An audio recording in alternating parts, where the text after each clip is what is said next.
Footsteps echoed against the polished checkerboard floor, heavy and deliberate, silencing the midnight clatter of Luigi's diner. Everyone knew who owned the city, but no one expected the ruthless syndicate boss to claim a bruised, trembling waitress as his untouchable crown jewel. What followed was a masterclass in psychological terror. Rain lashed against the greasy front window of Luigi's diner, distorting the neon glow of the open sign into a smear of cherry red.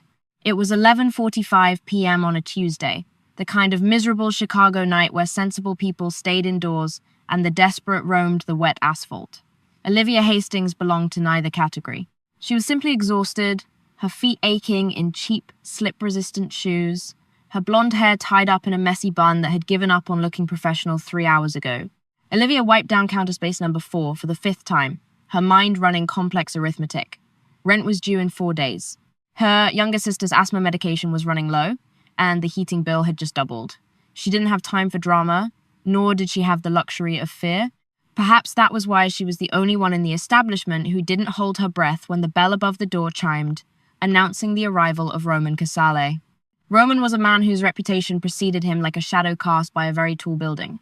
Head of the Casale crime family, he was 34, possessed a chillingly calm demeanor, and wore custom-tailored Brioni suits that cost more than Olivia made in a year. His dark hair was meticulously styled, his jawline sharp and marred only by a faint, silver scar that disappeared into his collar.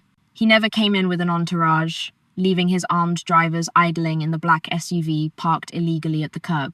For Roman, Luigi's wasn't a place to conduct business. It was a sanctuary from the relentless, violent demands of his empire. Tommy, the diner's manager, immediately retreated to the kitchen the moment Roman stepped inside, pretending to inspect a suddenly fascinating stack of invoices.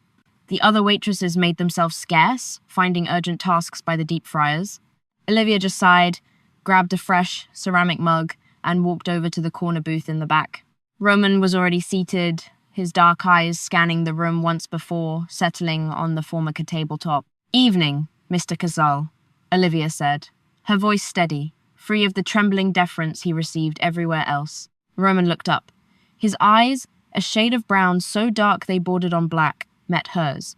For a fraction of a second, the harsh lines around his mouth softened. "Olivia, late shift again?" "Someone has to keep the coffee fresh," she replied, pouring the steaming black liquid into his mug. "She didn't spill a drop. She never did. The usual? Please." She nodded and walked away to plate his cherry pie. Warmed up, no ice cream. That was their ritual. 3 nights a week, he came in, sat in the same booth, and she treated him like a normal human being. She didn't fawn, she didn't cower. She just offered a quiet competence that Roman secretly found more intoxicating than the finest whiskey. In a world full of sycophants, assassins, and liars, Olivia Hastings was the only honest thing left in his life. He knew about her struggles, he made it his business to know everything about his environment, but he never intervened. He respected her pride too much to offer her a handout she would inevitably reject. As Olivia set the pie down in front of him, the diner door swung violently open, slamming against the wall. A gust of cold, damp air swept through the room, bringing with it the harsh scent of cheap cologne and stale beer. 3 men swaggered in. They weren't made men, they were bottom feeders, enforcers for the O'Bannon crew, a reckless Irish faction that operated on the fringes of the city's underworld. The leader, a thick-necked brute named Ricky Miller, wore a leather jacket stretched tight over a beer belly. Flanking him were 2 younger thugs, their eyes glassy with intoxication and unearned arrogance. Olivia's stomach plummeted. She recognized Ricky. He was the local loan shark. Her ex-boyfriend, a deadbeat named Thomas, had borrowed $5,000 from before skipping town. For the last month, Ricky had been aggressively transferring that debt onto her shoulders. "Well, well, well," Ricky bellowed, shaking the rain off his jacket like a wet dog. His bloodshot eyes locked onto Olivia. "If it isn't my favorite little debtor. Working hard, Olivia? Or hardly working?" Behind the counter, Tommy ducked lower. The diner went dead silent, save for the hum of the refrigerators. In the corner booth, Roman Casale slowly lowered his coffee mug. He did not turn around. He simply went perfectly, terrifyingly still. Olivia forced a professional, albeit tight, smile. "Ricky, you need to leave. I'm working. And I'm collecting," Ricky sneered, stepping up to the counter and slamming a heavy hand down on the Formica. "It's the 1st of the month, sweetheart. Thomas left me holding the bag. And since you 2 shared a bed, you share the bill. Let's have it."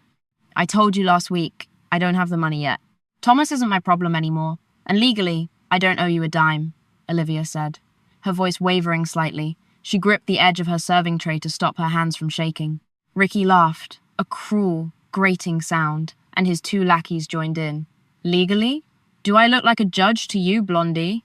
He reached over the counter, his thick fingers grabbing a handful of Olivia's apron, yanking her forward until her chest hit the barrier. I want my money. $2,000. Tonight. I don't have it! Olivia gasped, swatting at his hand. Then empty the register, one of the lackeys barked, moving toward the swinging door of the kitchen. No, Olivia shouted, struggling to pull back. Tommy will fire me! Leave the register alone! Ricky yanked her harder, hauling her halfway over the counter. In the struggle, Olivia's elbow caught a massive tray of dirty dishes waiting to be washed. The tray tipped. Plates, heavy glass mugs, and half-eaten bowls of soup came crashing down in a spectacular cascade of noise and shattered porcelain. Olivia lost her footing, slipping on a puddle of spilled coffee, and crashed hard onto the floor behind the counter. Her knee slammed into the tile, sending a sharp spike of pain up her leg. She sat there in the mess of broken glass and soggy food, humiliated, her chest heaving as tears of frustration pricked her eyes. She hated being weak. She hated that she was on her knees in front of these animals. Ricky leaned over the counter, looking down at her with a sick grin. Look at you. Pathetic. Maybe if you worked a corner instead of a diner, you'd have my cash. He grabbed a plastic mustard bottle and squeezed it, shooting a yellow stream over Olivia's white blouse. The lackeys howled with laughter. Olivia squeezed her eyes shut, waiting for the physical blow she was certain would follow. But instead of a strike, there was a sound. A very quiet, very distinct sound that somehow cut through the drunken laughter.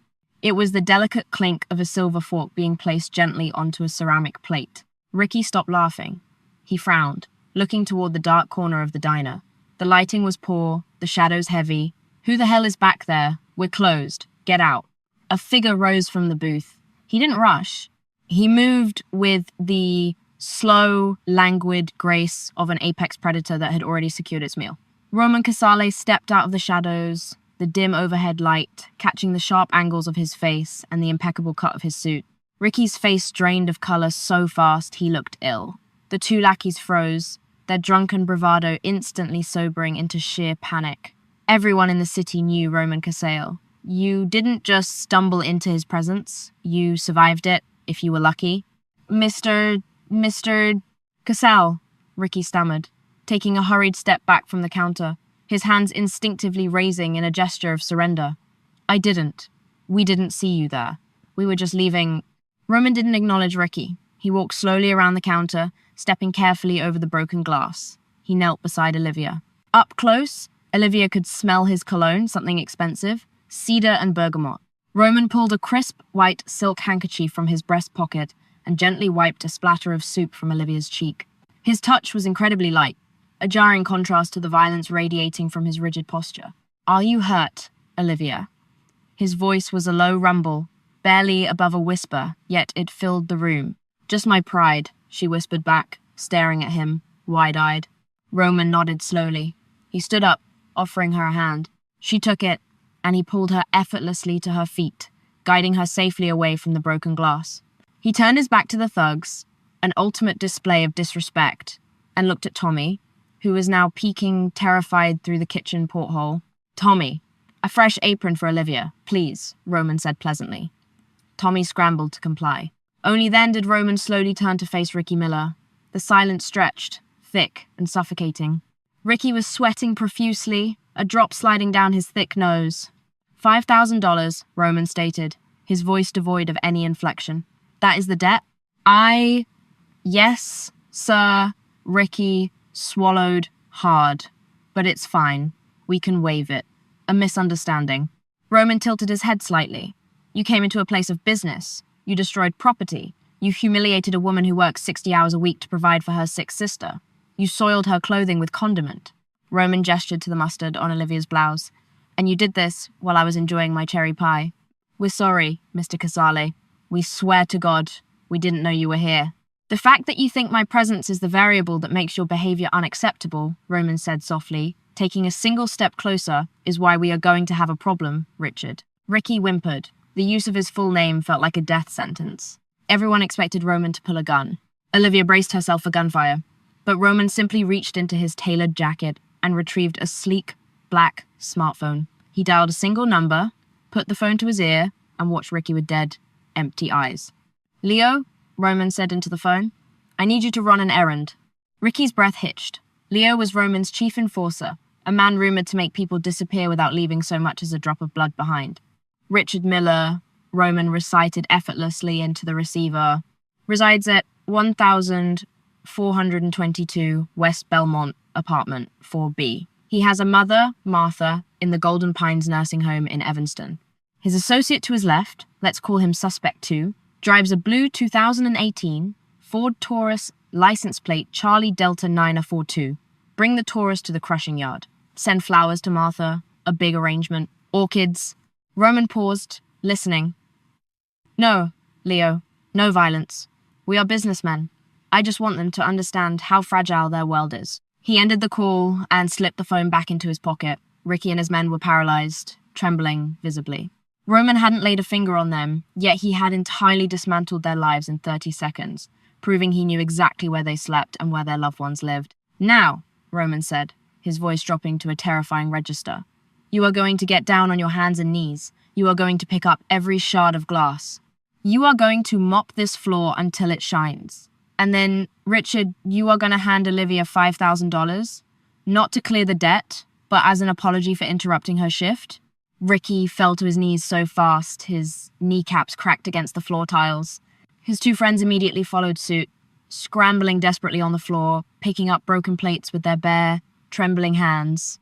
For the next 20 minutes, the only sounds in Luigi's diner were the frantic squeaking of wet rubber on linoleum and the panicked, ragged breathing of three grown men. Ricky Miller and his associates scrubbed the floor with the manic energy of men whose lives depended on it because they implicitly understood that they did. One of the younger thugs sliced his palm on a jagged piece of a broken coffee mug. He flinched, blood welling to the surface, but a single, flat look from Roman Casali sent the boy back to scrubbing, hiding the bleeding hand against his own jeans. Olivia stood by the coffee machines, wearing the fresh, stiff, white apron Tommy had practically thrown at her before barricading himself back in the kitchen. She felt entirely disconnected from her own body. The adrenaline was fading, leaving behind a cold, hollow tremor in her hands. She watched Roman. He had returned to his corner booth and was methodically finishing his cherry pie, his posture relaxed, his dark eyes casually tracking the thug's progress. When the floor was finally spotless and the broken ceramics were wrapped in a heavy-duty trash bag, Ricky hauled himself to his feet. His leather jacket was soaked with dirty mop water, his knees bruised, and his dignity entirely eviscerated. "It's done, Mr. Casale," Ricky rasped, his voice barely functioning. Roman dabbed his mouth with a napkin and stood, the apology. Ricky swallowed convulsively. He reached into his inner jacket pocket and pulled out a thick, slightly crumpled roll of bills held together by a rubber band. He approached Olivia with the cautious, jerky movements of a man approaching a live explosive. He extended his hand, avoiding her gaze entirely. "Take it," Roman commanded softly from across the room. Olivia hesitated. The money felt dirty, tainted by extortion and violence. But Roman's dark eyes locked onto hers, stripping away her ability to refuse. She reached out and took the roll of cash. It was heavy, $5,000, more money than she had held in her hands in 3 years. "My apologies, Olivia," Ricky forced out, the words tasting like ash in his mouth, for the interruption. "Get out," Roman said. He didn't raise his voice, but the command echoed like a gunshot. "And if I ever hear that you, or anyone from the O'Bannon crew, has spoken Olivia's name aloud, even in your sleep, Leo will come to collect more than your vehicles." The three men practically fell over each other, rushing out the door, disappearing into the rainy Chicago night as if they were fleeing a burning building. Silence descended on the diner again. Roman walked up to the counter, pulling a crisp $100 bill from a silver money clip and laying it next to the register. "For the broken plates. Tell Tommy the pie was excellent." He turned to Olivia, who was still staring at the stack of cash in her hand. "Your shift ended at midnight. It is now 12:30. Get your coat." "I have to clean the deep fryers," Olivia mumbled, still in shock. "Tommy will clean the deep fryers tonight," Roman stated, projecting his voice just enough to carry to the kitchen door. A muffled squeak of, "Yes, Mr. Casale," confirmed it. "Coat," Olivia. Now, she didn't have the strength to argue. She walked to the break room, retrieved her worn wool coat, and followed Roman out into the storm. A sleek black Maybach SUV was idling at the curb. A massive man in a dark suit, Roman's driver instantly stepped out, holding a large black umbrella over Roman, extending the coverage to Olivia as she approached. "Bennett, take us to the west side. Miss Hastings' residence," Roman instructed, holding the rear door open for her. Olivia slid into the back seat. The interior smelled of rich leather and the faint, lingering scent of Roman's cedar cologne. The contrast was dizzying. 10 minutes ago, she was kneeling in spilled soup and broken glass. Now, she was ensconced in a vehicle that cost more than her entire apartment building. Roman slid in beside her, the heavy door closing with a solid, isolating thud that cut off the noise of the rain and the city. The partition between them and Bennett was already raised. They were completely alone in the dim, ambient lighting of the cabin. "I can't keep this," Olivia said finally, her voice trembling as she held up the roll of bills. "I don't want his dirty money, and I definitely don't want to owe you." Roman turned his head, his sharp profile illuminated briefly by passing streetlights. "You owe me nothing, Olivia. That money is yours. Consider it hazard pay for dealing with the city's vermin. People don't just do favors in your world, mister." "Casale," Olivia said, finding a spark of her usual defiance. "Everyone knows how you operate. A favor from the Casale family is a debt that gets paid in blood or loyalty. I don't have either to give you." A genuine, albeit fleeting, smile crossed Roman's lips. It transformed his face, erasing the ruthless mob boss and revealing a strikingly handsome man. "You are remarkably cynical for a woman who serves cherry pie with a smile. I'm a realist. My ex-boyfriend thought he could borrow money without consequences. Look where that got me." "Thomas was a fool who gambled away money he didn't have," Roman replied, his voice cooling slightly. "I am not Thomas, and I am not Ricky Miller. I stepped in tonight because Luigi's is the one place in this city where I do not have to be the boss." "You treat me like a man, Olivia. You pour my coffee. You remember I don't like ice cream with my pie, and you don't flinch when I walk in. I protect the things I value. You are under my protection now." The words sent a shiver down Olivia's spine. "You are under my protection now." It sounded like a promise, but it felt like a cage. The Maybach glided to a stop in front of her dilapidated brick apartment building. The streetlights here were mostly shattered, the sidewalks cracked and overflowing with trash. It was no place for a Maybach. Bennett opened the door with the umbrella ready. Olivia stepped out into the freezing damp air. "Thank you for the ride," Olivia said, clutching her coat tight around her mustard-stained blouse. Roman leaned forward, his dark eyes scanning the rusted front door of her building. "Fix the lock on your front door tomorrow, Olivia. Use the money, or I will send someone to fix it for you." Before she could respond, the heavy door clicked shut, and the Maybach vanished into the rain, leaving Olivia alone with $5,000 and a terrifying new reality. The morning light did nothing to soften the harsh edges of Olivia's reality. She woke up shivering. The radiator in her tiny apartment had failed again during the night. In the next room, she could hear the raspy, labored breathing of her younger sister, Lily. Olivia sat on the edge of her lumpy mattress, staring at the roll of cash sitting on her cheap IKEA nightstand. It mocked her. It was salvation and damnation wrapped in a rubber band. She spent $300 at the pharmacy an hour later, buying Lily's premium inhalers, a nebulizer, and fresh groceries. Watching Lily's chest rise and fall easily after a hot breakfast broke Olivia's resolve to be entirely prideful. She needed the money, but she couldn't keep all of it. To keep the remaining $4,700 meant accepting Roman Cassell's protection. It meant stepping into his shadow. By noon, Olivia had made her decision. She dressed in her best, albeit faded, navy blazer and sensible slacks, placed the remaining cash in a plain white envelope, and took the L train downtown.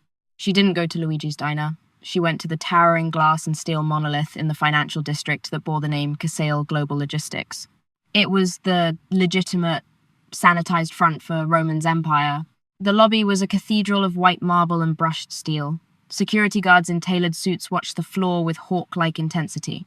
Olivia approached the reception desk, feeling like a speck of dust in a sterile operating room. "I need to see Mr. Cassell," Olivia told the sleek receptionist. "Tell him it's Olivia Hastings." The receptionist didn't blink. She typed something into her terminal.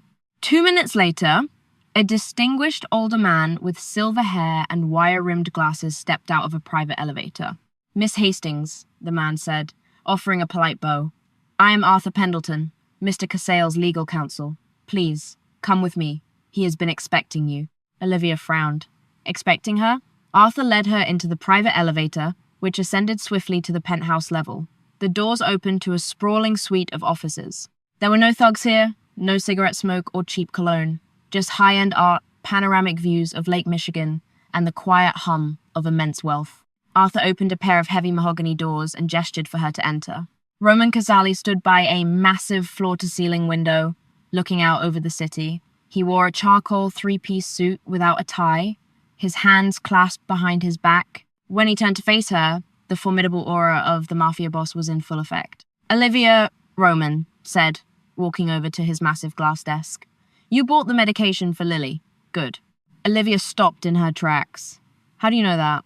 "I know everything that happens in my city," Roman replied simply, taking a seat and gesturing to a leather chair opposite him. "Please, sit."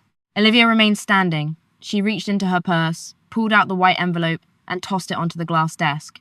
It slid and stopped perfectly in front of him. "There's $4,700 in there," Olivia said, her chin jutting out defiantly. "I used $300 for my sister's medical supplies. Consider it a loan. I will pay you back the $300 by the end of the month from my diner wages, but I don't want the rest. I don't want your charity, and I don't want your protection." Roman didn't touch the envelope. He leaned back in his chair, studying her with an intensity that made Olivia want to squirm. "Pride is a luxury for those who are safe, Olivia. You are not safe," Roman said, his voice lowering into a dangerous purr. "Because of Ricky, you terrified him. He won't come back." "Ricky Miller is a bottom-feeding idiot," Roman countered, pressing a button on his desk console. The blinds on the massive windows hummed as they began to lower, dimming the room. But Ricky was just the symptom. "The disease is your ex-boyfriend, Thomas." Roman picked up a tablet from his desk, tapped the screen twice, and slid it across the glass toward Olivia. Reluctantly, she looked down. It was a series of high-resolution surveillance photos, time-stamped from 6 a.m. that morning. They showed 3 hard-looking men in heavy coats standing across the street from Olivia's apartment building. One of them was pointing up at her specific window. "Do you know who they are?" Roman asked. Olivia shook her head, a cold knot forming in her stomach. They belonged to Declan O'Bannon, the head of the Irish syndicate. "Ricky's boss," Roman explained, steepling his fingers. "Thomas didn't just borrow $5,000, Olivia. He stole something. A shipping manifest detailing the routes of O'Bannon's untraceable weapons imports. Thomas tried to sell it to my rivals, failed, and fled. Declan O'Bannon believes Thomas hid the ledger with you before he ran." "I don't have anything!" Olivia shouted, panic finally piercing her bravado. "Thomas left me with nothing but unpaid bills and a broken lease." "I know that," Roman said calmly, "but Declan doesn't. And Declan does not have my restraint. He will not wait for you to serve him pie. He will kick your broken door down, he will hurt your sister, and he will tear your apartment apart until he is satisfied you are useless to him. Then, he will dispose of you."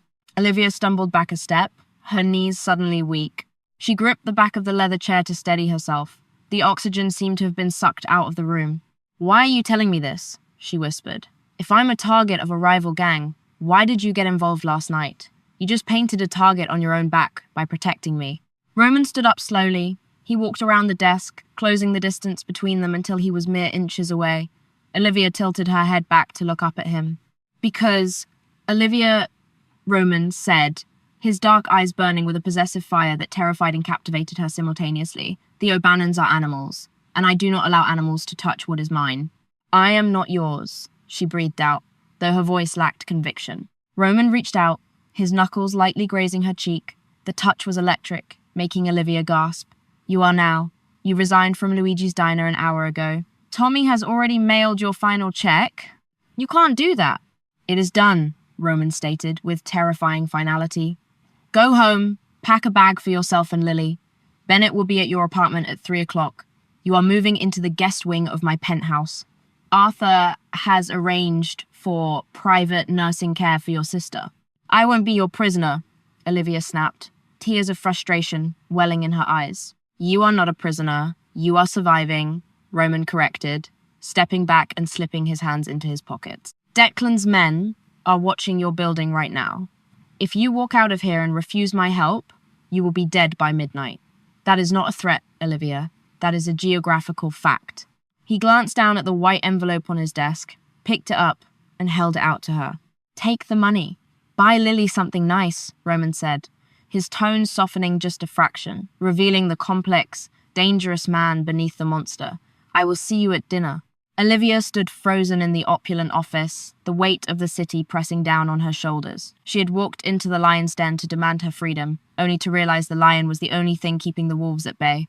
At precisely 2:55 p.m., the rusted intercom of Olivia's apartment buzzed, a harsh sound that made 9-year-old Lily flinch. Olivia was already standing by the door, 2 worn canvas duffel bags packed with the entirety of their meager lives. She glanced out the smudged front window. The rain had stopped, leaving the Chicago streets slick and grey. Across the street, the dark blue sedan was still there, its 2 occupants staring unblinkingly at her building. When Olivia opened the door, Bennett filled the hallway. The massive driver didn't say a word. He simply picked up both heavy duffel bags with one hand and offered his other arm to Lily. Mr. Casale has a heated car waiting. Little one. Bennett rumbled, his voice surprisingly gentle. Olivia locked the door behind them, a symbolic end to a life defined by cold radiators and constant panic. As they exited the building, the 2 men across the street stepped out of their sedan, their hands hovering near their jacket pockets. Bennett didn't break stride. He smoothly opened his tailored coat to reveal the matte black grip of a custom Glock 19 holstered at his hip, his eyes locking onto the O'Bannon enforcers with dead, professional intent. The men froze, recalculating their odds against Roman Casale's top driver, and slowly backed away. The drive down Lakeshore Drive was executed in heavy, opulent silence. They pulled into a private, subterranean garage beneath a soaring glass tower in the Gold Coast district. A private elevator shot them up to the penthouse, opening directly into a space that defied Olivia's comprehension. It was a triplex of white marble, vaulted ceilings, and sweeping panoramic views of Lake Michigan. Miss Hastings, a crisp voice called out. A woman in immaculate white scrubs stepped forward, accompanied by an older gentleman carrying a medical bag. I am Nurse Beatrice, and this is Dr. Harrison Caldwell, formerly of Northwestern Memorial Hospital. Mr. Casale has retained us for Lily's care. Olivia was stunned. Dr. Caldwell was a leading pediatric pulmonologist. She had once spent 6 months on a waiting list just for a 15-minute consultation with his clinic, only to be turned away when her insurance lapsed. Now, he was standing in a billionaire's foyer, entirely at her disposal. Within an hour, Lily was settled into a sprawling guest suite, outfitted with state-of-the-art air purifiers, oxygen lines seamlessly integrated into the custom mahogany headboard, and a pile of new, unread books. Olivia watched from the doorway as her sister laughed at a joke Dr. Caldwell made, her breathing perfectly clear. The crushing, suffocating weight that had sat on Olivia's chest for 3 years evaporated in a single breath. She is entirely safe here, Olivia. Roman's voice came from the shadows of the hallway. He had shed his suit jacket, the sleeves of his crisp white shirt rolled up to reveal forearms corded with muscle and a faint lattice of old scars. I don't know how to repay this, Olivia whispered, turning to face him. I require no payment for keeping a child breathing, Roman said softly, stepping closer. But we must discuss the business of your survival. Join me for dinner. Dinner was served in a dining room that overlooked the glittering Chicago skyline. Olivia sat at the opposite end of a long, polished oak table. She wore a simple, elegant black dress she had found hanging in her designated closet, the tag still attached, a perfect fit, which unsettled her as much as it flattered her. As the private chef cleared away plates of seared scallops, Roman poured them both a glass of expensive Barolo. The atmosphere shifted, the pleasantries dissolving into the cold calculus of the underworld. Declan O'Bannon is accelerating his timeline, Roman stated, swirling the dark red wine in his glass. His men attempted to bribe a beat cop an hour ago to get the master key to your apartment building. He is desperate for that ledger. I told you, Thomas left me nothing, Olivia said, gripping her wine glass tightly. I turned that apartment upside down, looking for loose change after he left. There is no ledger. You are correct. The ledger is not in the apartment, Roman agreed, his dark eyes locking onto hers. Because Thomas was a coward, but he was not entirely stupid. He knew Declan's men would tear your place apart, so he hid it elsewhere. He put it in a safety deposit box at the First National Bank on Dearborn Street. Olivia frowned, shaking her head. Thomas didn't have a bank account. He couldn't pass a credit check. He didn't use his name, Olivia, Roman said, his voice dropping to a dangerous register. He used yours. The glass slipped from Olivia's fingers, shattering against the hardwood floor. A dark stain of red wine bled into the expensive Persian rug. She didn't notice. Her heart was hammering violently against her ribs. He forged my signature? She stammered, horror washing over her. He forged your signature, used a copy of your driver's license, and opened the box 3 days before he skipped town, Roman explained grimly. Declan O'Bannon's inside man at the bank finally flagged the name this afternoon. Declan knows the box is in your name, which means you are the only person on Earth who can legally walk into that vault and retrieve the ledger. Olivia felt the room spin. That's why they were watching me. They weren't waiting to break in. They were waiting for me to leave so they could snatch me, drag me to the bank, and force me to open it. Exactly, Roman said. He stood up, walking slowly to her end of the table. He ignored the broken glass, kneeling beside her chair so they were at eye level. If you had walked out of my office this morning and gone back to your life, you would be chained to a radiator in an Irish syndicate safe house right now. Tears of pure terror spilled over Olivia's eyelashes. She had thought the $5,000 was a heavy burden. This was a death sentence. What do we do? Do I go to the police? The police are a blunt instrument, and Declan has half the precinct on his payroll, Roman scoffed gently. He reached up, his thumb wiping a tear from her cheek. His touch was warm, an anchor in the storm of panic overtaking her. You are not going to the police, and you are not going to the bank to act as bait. Then how do we stop him? We don't stop him. We ruin him, Roman declared, a terrifying, predatory smile touching his lips. I have already purchased the First National Bank branch manager. At 9 a.m. tomorrow, Arthur will walk into that bank with a power of attorney, legally transferring the contents of your box into the Casali family trust. By 9:15 a.m., the ledger detailing every illegal weapon O'Bannon has smuggled into this city will be anonymously delivered to the FBI. Olivia stared at him, breathless. He hadn't just protected her from the thugs at the diner, he was actively dismantling a rival empire to ensure she would never have to look over her shoulder again. The sheer scale of his power, and the terrifying reality that he was wielding it entirely for her, shattered the last of her defenses. Why, Roman? Olivia asked, her voice trembling, dropping the formalities for the first time. Why go to war for a waitress? Roman's hand slid from her cheek to the back of her neck, his fingers twisting gently into her blonde hair. The air between them crackled with a tension that had been building since the moment he first ordered a coffee from her months ago. Because in a world of liars, you were the only real thing I had, Roman murmured, his face inches from hers. And I have decided I am never letting you go. He didn't ask for permission, and Olivia didn't pull away. When his lips met hers, it wasn't the tentative kiss of a burgeoning romance. It was a claim of ownership, a seal on a pact forged in danger and desperation. Olivia kissed him back, pouring all her fear, relief, and undeniable attraction into the embrace. She realized then that the golden cage Roman had built for her wasn't a prison, it was a fortress, and she was ready to rule it from his side. Olivia Hastings traded her diner apron for a life draped in silk and shadowed by violence. Roman Casale, the city's most feared syndicate boss, found his only vulnerability in a waitress who refused to bow. Their alliance, born from extortion and desperate survival, forged an empire. She was no longer just his untouchable crown jewel. She became the undisputed queen of a kingdom built on blood, loyalty, and shattered porcelain.